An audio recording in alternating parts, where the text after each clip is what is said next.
Bethany Harrow had been called untouchable for 7 years. Too big, too cursed, too repulsive for human contact.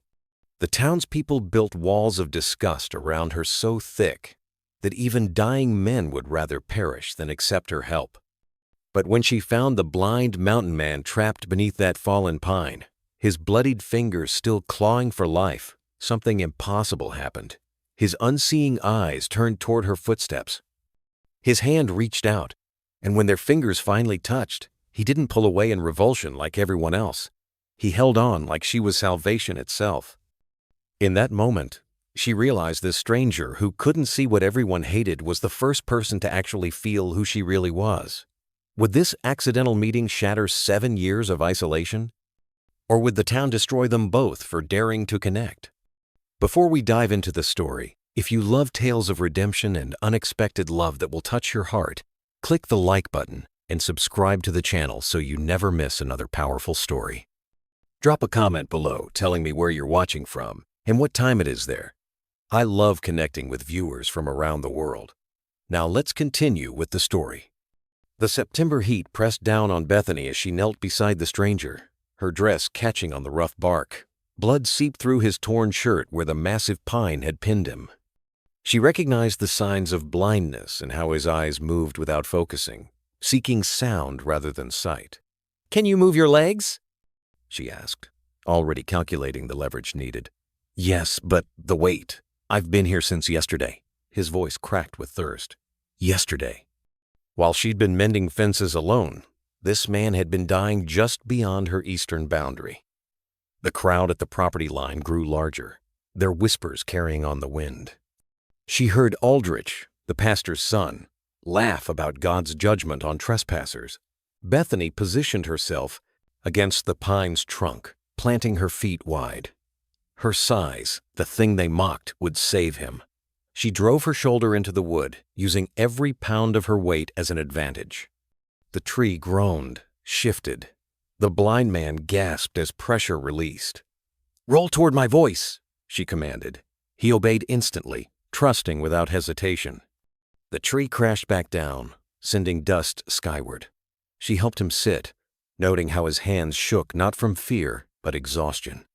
When she pressed her water flask to his lips, his fingers covered hers in gratitude. No disgust, no pulling away, just human touch, honest and necessary. "Thank you," he breathed. "I'm Elijah Brennan. I know I'm trespassing, but you're hurt. That's all that matters." She supported his weight as he stood, surprised when he leaned into her without shame. The crowd dispersed, disappointed by kindness instead of tragedy. Inside her father's old ranch house, Bethany cleaned Elijah's wounds while he sat unnaturally still, like a man practiced at enduring pain. She'd tried sending him away twice, offering directions to town, but he'd simply asked if she truly wanted him gone. She couldn't lie to a man who navigated by truth and voices. "Your hands are gentle," he said as she wrapped his ribs. Healer's hands. "My mother taught me before she died." The words escaped before Bethany could stop them. She never talked about her mother. Elijah's fingers found her wrist, reading her pulse like scripture. "Your heart races when you mention her. How long?" 7 years. She pulled away, but he followed the movement with uncanny precision. "The same length of time the townspeople have been cruel to you." Bethany froze. "How could you know that?" "I heard them at your boundary. Their voices carry hatred aged like wine. And you move like someone who's learned to take up less space despite your body's needs."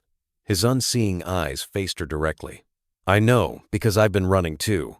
She resumed tending his wounds, steadier now. "From what?" "Men who burned my cabin 3 days ago, killed my guide dog Samuel, left me to die because a blind mountain healer wouldn't see them coming." His voice carried no self-pity, just fact. "They were wrong. I heard them perfectly. I know their voices, their names. They think dead men tell no tales. But you survived. Because I had to. Samuel deserved justice." He paused. "And because something told me to come down the mountain. Now I know why." Bethany's hands stilled on the bandage. "Why?" Elijah turned his face toward her, and she saw moisture on his cheeks. "Your heartbeat, the rhythm of it. It sounds like my mother's did when I was young, before the fever took my sight. Safe. Honest. Home." She couldn't breathe. This stranger had spoken more kindness in minutes than she'd heard in years. "You don't know me. You don't know what I look like. I know you saved me when others would have let me die. I know your breath catches when you're trying not to cry. I know you smell of lavender, soap, and hard work, and loneliness." His hand found her face, fingertips mapping the tears she hadn't realized were falling. "I know you're beautiful in ways that have nothing to do with sight." Bethany caught his exploring hand, holding it against her cheek. For the first time since her mother's death, she didn't want to disappear. She wanted to be found, and this blind man was the only one truly looking. 3 days passed in strange peace before Pastor Aldrich arrived with half the town behind him. Bethany saw them coming from the kitchen window, their torches unnecessary in broad daylight, but carrying a message all the same. She grabbed her father's rifle from above the doorframe. "They're here for me," Elijah said from his chair, already standing. His hearing had caught their approach before her eyes had. "Stay inside." She stepped onto the porch, rifle across her chest, but not aimed. Not yet. Aldrich stopped 20 feet away, his white collar gleaming with righteousness. "Bethany Harrow, you're harboring a curse-bringer. The witch-blind man who brought last season's drought. Drought comes from weather, not wounded travelers." Her voice stayed level despite her racing heart. "He practices devil's medicine, herbs and potions, talking to spirits." The pastor's son, Thomas, spat tobacco juice toward her steps. "Hand him over for cleansing." Cleansing. She knew that word. It meant burning, or drowning, or stones. No. "You'd choose a blind vagrant over your own people?" Aldrich's voice turned silk smooth, dangerous. "You're not my people. You haven't been since my mother died of shame from your words." She raised the rifle slightly. "Get off my land." They retreated, but Aldrich's final words carried clear. "You've chosen your fate, girl." That night, Bethany found the well's water clouded with death. A sheep's carcass floated below, deliberate poison. She sat on the well's edge, calculating how long their stored water would last. Maybe 3 days in this heat. Elijah emerged from the house, moving with surprising confidence in the darkness. "I heard you crying." "I wasn't." But she was. Silent tears for the cruelty that never ended. "There's something I should tell you." He sat beside her, shoulder touching hers. "I know these mountains better than any seeing man. Every stream, every spring. The hidden ones especially." "How? You can't see?" "No, but water sings differently than stone. It echoes unique against canyon walls. I spent 20 years learning these mountains' voices." He stood, offering his hand. "Tomorrow, I'll teach you to hear what others miss. Water they'll never find to poison." She took his hand, noting how naturally they fit together. "Why help me? You could leave tonight. Find safety elsewhere. Because you stood between me and that mob when you could have traded me for their acceptance." He squeezed her fingers gently. "And because I'm tired of running. Aren't you?" Bethany thought of 7 years of isolation, of bearing their hatred alone. "Yes." "Then we stop running together. Let me teach you the mountain's secrets. In return, you give me something I haven't had since Samuel died." "What?" "A reason to trust again.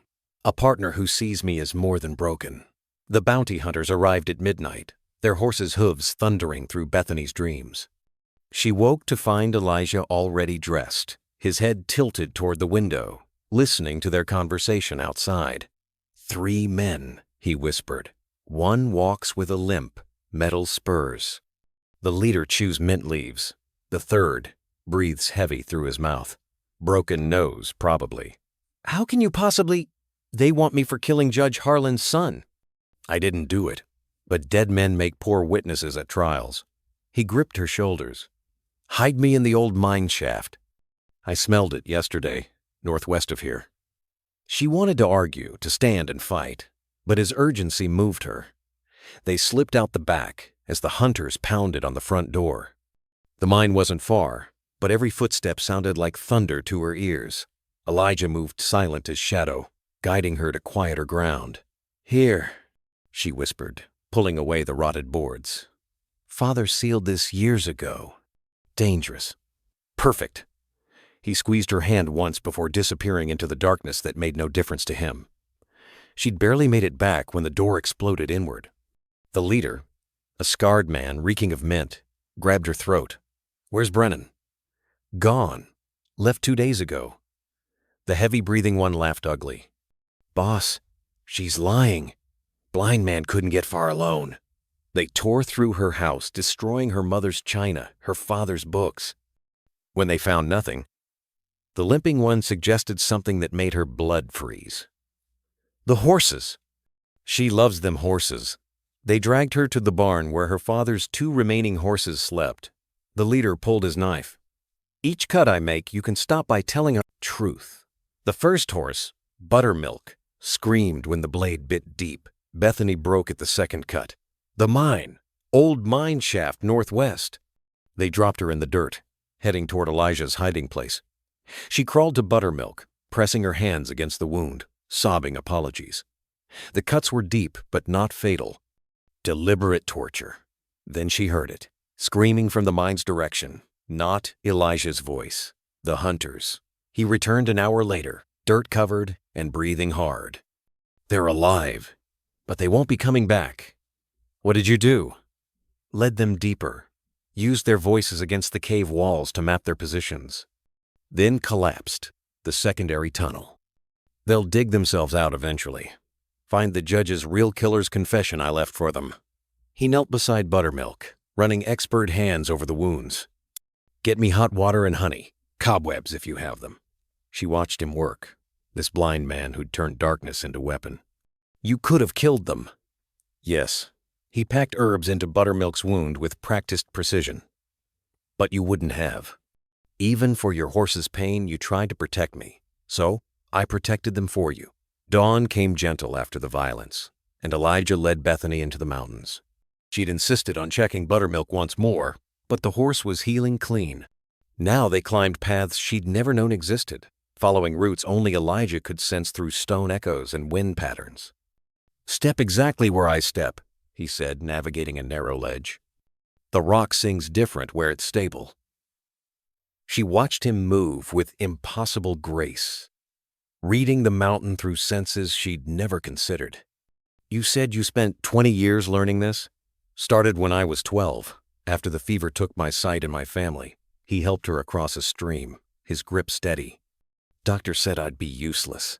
Proved him wrong by becoming a better healer than he ever was. They descended through a crack in the better healer than he ever was. Mountain she would have missed entirely. The passage opened into a hidden valley, and Bethany gasped. Rare plants grew wild here. Medicines worth fortunes in town. Purple coneflower, golden seal, wild ginger, and dozen others she recognized from her mother's teachings. "This place saved me," Elijah said, breathing deep. "When everyone told me darkness meant death, I found life here. Touch this." He guided her hand to a plant with serrated leaves. "Feel the edges, count them." Feverfew always has exactly this pattern. They spent hours like that, him teaching her to identify plants through touch and smell. His hands covered hers, patient with every mistake. When noon sun filled the valley with warmth, they rested by a spring that bubbled clear and sweet. "Your mother," Elijah said carefully. "You were close. She was everything good in my life. Then I started growing, not just tall, but wide, strong, different." Bethany pulled her knees to her chest. The comments started. The whispers. She tried protecting me, but words poisoned slow. She stopped eating, trying to show them I could be smaller too. Died trying to make me acceptable. Elijah found her face without hesitation, thumbs brushing away tears. "My family died of scarlet fever. Everyone except me. I survived but lost my sight. For months, I wanted to follow them. Then an old Cherokee woman found me trying to die in the woods. She taught me that broken doesn't mean worthless. Different doesn't mean less than." "Do you still believe that?" I'm starting to again. He pulled her close, and she let herself be held. You're teaching me something she never could, that maybe broken people can make each other whole. Bethany pressed her face into his shoulder, breathing in his scent of herbs and earth. I haven't cried for her properly. 7 years of holding it inside. Then cry. I'll hold you through it. She did. Great, ugly sobs that shook her whole body while Elijah held her steady, humming something low and soothing. When the storm passed, she felt emptied and clean, like the valley's spring water, ready to grow something new. The traveling preacher arrived on a Sunday, riding a white horse like something from Revelation. Bethany heard the church bells calling special service, and knew trouble had found them again. Word came through Mrs. Patterson at the general store. God himself had sent Prophet Josiah to save Bethany's cursed soul through holy matrimony. Don't go, Elijah said, but she was already putting on her mother's dress. If I don't, they'll come here again. Maybe burn us out this time. The church fell silent when she entered. Prophet Josiah stood at the pulpit, younger than expected, with cold eyes that inventoried her body like livestock. His smile reminded her of winter ice. Sister Bethany, he announced loud enough for all to hear, God spoke to me in dreams. Your curse of flesh can be broken through union with a godly man, me. The congregation murmured approval. Finally, someone willing to take their burden. No. The word came out steady despite her shaking hands. You dare refuse God's will? Josiah's voice turned thunder. Stand before your community, woman. Let them see what pride looks like. She found herself walking forward, compelled by years of conditioning to obey church authority. Josiah circled her like a buyer at auction. Gluttony, he listed, sloth, rebellion, corruption of the flesh. These sins manifest in her very form. He grabbed her arm, fingers digging cruel. But I am willing to bear this burden for your community's sake. Interesting interpretation of Scripture. Everyone turned. Elijah stood in the doorway, his blindness evident, but his presence commanding. The blind devil, worshiper, Josiah sneered. Come to claim your whore? I've come to discuss theology. Elijah walked forward, unerring despite the unfamiliar space. Tell me, prophet, what does Deuteronomy say about false witnesses? You dare question, the false witness shall receive the punishment he intended for his brother. Elijah's voice carried clear. And Matthew warns that false prophets come in sheep's clothing. Tell me, what happened in Millbrook? To the widow Carson? What about Silver Creek's missing collection funds? Josiah went white. Lies from a blind fool. I may be blind, but I hear everything, including your conversation with your 2 companions last night at Cooper's Tavern, about how this town of fools would be your easiest mark yet. Elijah turned toward the congregation. Check his saddlebags.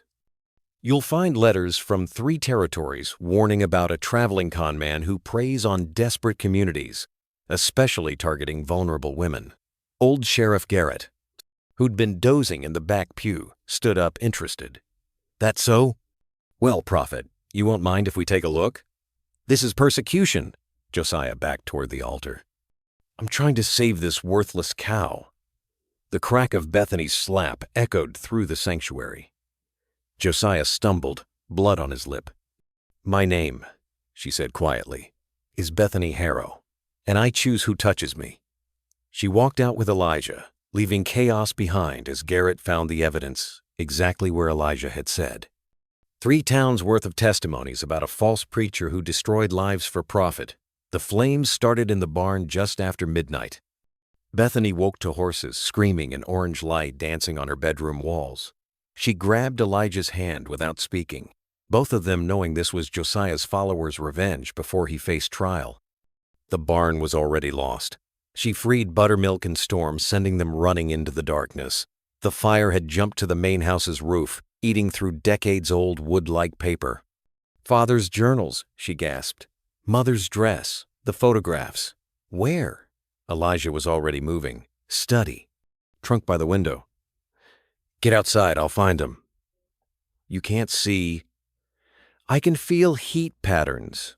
Smoke moves, different than air. Go. She wanted to argue, but smoke was already choking thick. Outside, she watched her childhood home burn while neighbors gathered at safe distances. None offered help. Some whispered about divine justice. Elijah emerged through the front door carrying the trunk, his clothes smoking. He'd also somehow grabbed her mother's Bible and the metal box of seed money hidden under the floorboards. "The smoke forms corridors," he explained, coughing hard. "Cool air shows the path."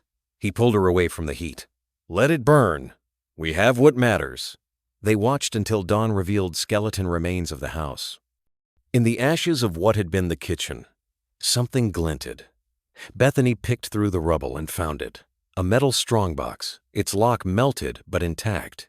Inside were documents that made her gasp. Land deeds bearing Josiah's false name. Bank receipts showing embezzled church funds. Letters from a judge offering payment for removing the Brennan problem. He kept records, Elijah said after she read them aloud. "Pride, every con man's weakness. This proves he ordered those bounty hunters after you, and that he's been stealing from churches across the territory." Sheriff Garrett arrived with the sunrise, expecting to investigate a tragic accident. His expression changed when Bethany showed him the documents. "These were hidden in the false prophet's belongings," she said. "Must have fallen from his saddlebags during the fire's chaos." Garrett knew better than to question Providence. "I'll telegraph the federal marshals. This is bigger than our little town." As neighbors dispersed, Widow Campbell approached hesitant. She'd been one of the cruelest after Bethany's mother died. "My root cellar," she said quietly. "It's dry and has a bed until you rebuild." She walked away before Bethany could respond. One kindness, small but real. "She's ashamed," Elijah observed. "They're starting to see what they've done." Too late. Everything's gone. Not everything. He found her hand, pressing something into her palm. Her mother's ring, the one she thought lost in the fire. It was in the Bible. "And we have each other. We have the mountains. We can build something new." Bethany looked at the ashes of her old life, then at the man who'd walked through fire for her memories. "Where?" "The borderlands, between my territory and your father's land. Close enough to town for trading, far enough for peace." The blizzard hit as they climbed toward Elijah's old territory. Wind screamed through the passes, driving snow horizontal. Bethany had inhaled too much smoke from the fire, and each breath felt like swallowing glass. Her legs gave out near a ridge Elijah called Devil's Shoulder. "Just need to rest," she lied through chattering teeth. Elijah's hands found her face, reading fever in her skin's heat. "There's a cave. Stored supplies there last autumn." He lifted her despite her protests, carrying her weight like she was nothing. "Hold on to me. Don't let go." She pressed her face into his neck, feeling him navigate through the white blindness that made them equals. His feet found paths invisible even to sighted eyes. He counted steps, measured wind angles, used some internal map she couldn't fathom. The cave appeared like salvation. Elijah had indeed stored supplies, blankets, dried meat, medicine bottles wrapped in cloth. He built a fire with practiced efficiency, while Bethany shivered uncontrollable. "Smoke poisoning and fever," he diagnosed, mixing herbs and hot water. "Drink this." The medicine tasted bitter as regret. Fever took her deep, bringing dreams of her mother, but not the gentle mother she remembered. This one stood fierce, warning that love always demands sacrifice, that hearts break either way, but better to break reaching for something than shrinking from everything. "I need more golden seal," Elijah said, and she realized he was leaving. "Your fever's climbing." "The storm. I know every rock between here and the valley. I'll be back." She wanted to beg him to stay, but couldn't form words. He kissed her forehead, gentle as prayer, then disappeared into the blizzard's roar. Time became fluid. She dreamed she was burning again, but this time from inside.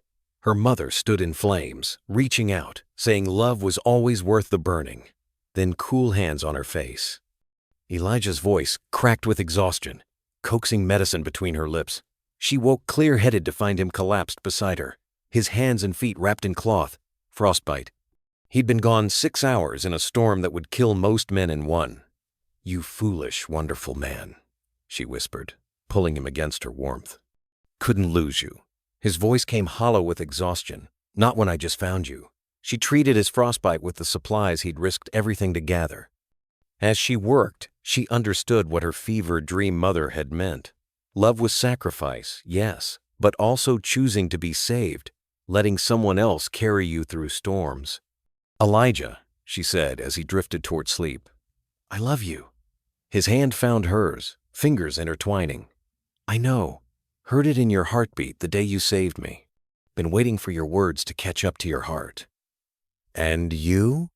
"Loved you since you touched me without flinching.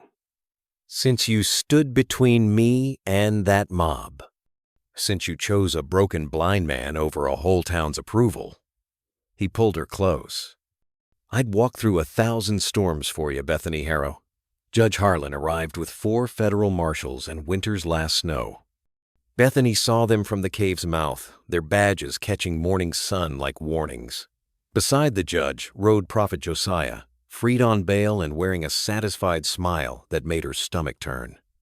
"He's convinced them we're the killers?" Elijah said, hearing something in their horses' gaits that told him they came for war, not justice. The judge was a mountain of a man, grief making him cruel around the edges. His son's death had carved hollows in his face. "Elijah Brennan," he called out. "You're charged with murdering my boy, the woman too, as accomplice." "Your son died in Carson City," Elijah replied, standing steady. "I was 300 miles away, treating cholera outbreak in Pine Ridge." "Have witnesses." "Witnesses you poisoned into lying." Josiah dismounted, playing righteous fury perfectly. "I saw him near Carson City myself. The woman was with him." Bethany understood the trap. Josiah had rewritten his crimes onto them. A judge's grief would believe any story that gave him someone to punish. "Take me," she said suddenly. "I'll come quietly if you let Elijah go. He's innocent." "No." Elijah grabbed her arm. "We stay together." "How touching," the judge sneered. The murderer and his whore. Something shifted in Elijah's posture. "Judge, I'll make you a deal. I'll show you exactly who killed your son if you give us 1 hour, but she comes with us." The judge considered, then nodded. "Try to run. We shoot you both." Elijah led them down the mountain to the burned ranch's remains. He moved through the ashes with strange purpose, counting steps to a spot near what had been the back wall. "Dig here." The marshals dug, finding a metal box buried deep. Inside were documents that made the judge's face go white. His son's own handwriting, detailing plans to rob Josiah's fake church funds. Josiah's response, planning the murder. Even the payment to make it look like Elijah's work. "Your son discovered what Josiah really was," Elijah explained gently. "Tried to blackmail him. Josiah killed him for it." "You're lying." Josiah pulled a hidden gun, aiming at Elijah. Bethany moved without thinking, stepping between them. The shot cracked loud. Pain bloomed in her shoulder, but she remained standing. The marshals tackled Josiah before he could fire again. "Why?" the judge asked Josiah, his voice broken. He was just a boy trying to prove himself. Josiah laughed bitter. "Your boy was a greedy fool who thought he could outsmart me, just like these two." "Except we did outsmart you," Bethany said through gritted teeth. "We found your records." "We knew you'd come back to destroy evidence you thought survived the fire, so we put the truth where you'd never look, in the ashes you created." The judge aged 10 years in 10 seconds. "The documents. You planted them for us to find. Your son deserved justice," Elijah said, treating Bethany's shoulder with steady hands. "Not the false kind you came for, but truth." They watched the marshals chain Josiah, his mask of righteousness finally shattered. Spring came gentle to the borderlands where Bethany and Elijah built their sanctuary. The cabin stood sturdy between mountain and valley, close enough to town for trading, far enough for peace. News of Josiah's hanging for murder had shifted something in the community's heart. Some apologized with words, others with actions. Lumber appeared at their building site. Seeds were left by their door. The cruelty hadn't vanished, but it had lost its teeth. Their wedding day dawned clear, the hidden valley blooming with medicine flowers. Widow Campbell had insisted on making Bethany a dress, her first real kindness in 7 years. Sheriff Garrett stood as witness while the new pastor, a gentleman who actually believed in grace, spoke words over them. Elijah had something in his pocket he'd carried since the fire. His mother's ring, saved from his burned cabin months ago, identified by touch alone among the ashes. I knew I'd give this to someone someday. I just had to find the person who'd see me as whole. Bethany slipped it on her finger, describing how morning light caught the small sapphire while Elijah traced her face, memorizing her joy. "You know what sunrise sounds like?" he asked during their vows. "It sounds like your laugh when you think I can't hear, like your breathing when you finally feel safe, like your heartbeat when you say my name." "And you know what love looks like?" she responded. "It looks like a blind man walking through blizzards for medicine, like hands that heal without seeing, like someone who chose to stay when everyone else left." They exchanged promises in their valley, surrounded by the plants that had brought them together. The celebration was small but real. Even townspeople who'd been cruel came to witness something they'd thought impossible, two broken people making each other whole. That evening, as they sat on their new porch, someone approached on the valley road. A young woman, face scarred from burns, walking like she expected to be turned away. Behind her, a man with a twisted foot limped determined. "We heard," the woman said carefully, "that you help people who don't fit anywhere else." Bethany looked at Elijah, seeing him cock his head to hear their heartbeats, reading their truth in rhythm and breath. "We have room," he said simply. Within months, their sanctuary grew. The scarred woman proved gifted with animals. The limping man knew construction. Others came, a war veteran with one arm, a girl whose seizures made people call her possessed, an old Cherokee woman cast out for teaching forbidden medicine ways. Each brought skills, stories, healing. The borderlands became a place where different meant valuable, where broken meant experienced, where outcasts became family. Years later, when people asked how a blind man and a woman the world had scorned built something so beautiful, Bethany would smile and say, "We learned to see differently. He taught me to navigate darkness. I taught him that light comes in many forms." Together, we discovered that love isn't about being perfect. It's about choosing each other's imperfect pieces and building something whole. If you've enjoyed this story of unexpected love and redemption, click the like button and subscribe to never miss another powerful tale. Tomorrow, I'll share another story that will touch your heart and remind you that love often comes from the most unexpected places.